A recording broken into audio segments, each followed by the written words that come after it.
బులెటిన్లో డీటెయిల్ చూస్తే స్వీడన్లో ప్రధాని నరేంద్ర మోదీ పర్యటిస్తున్నారు. ప్రతినిధుల బృంద సమావేశంలో మోదీ పాల్గొన్నారు. స్వీడన్, భారత్ల మధ్య పలు కీలక ఒప్పందాలు కుదిరాయి. ఇరు దేశాలు ఒప్పందాలపై సంతకాలు చేసుకున్నాయి. ఇంతకుముందు స్వీడన్ ఎయిర్పోర్ట్లో మోదీకి ఘన స్వాగతం లభించింది.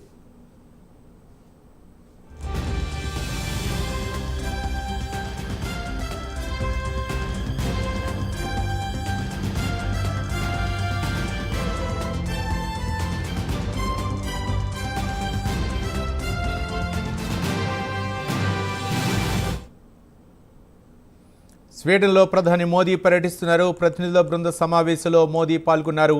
స్వీడన్, భారత్ల మధ్య పలు కీలక ఒప్పందాలు కుదిరాయి. ఇరు దేశాలు ఒప్పందాలపై సంతకాలు చేసుకున్నాయి. అంతకుముందు స్వీడన్ ఎయిర్పోర్ట్లో మోదీకి ఘన స్వాగతం లభించింది.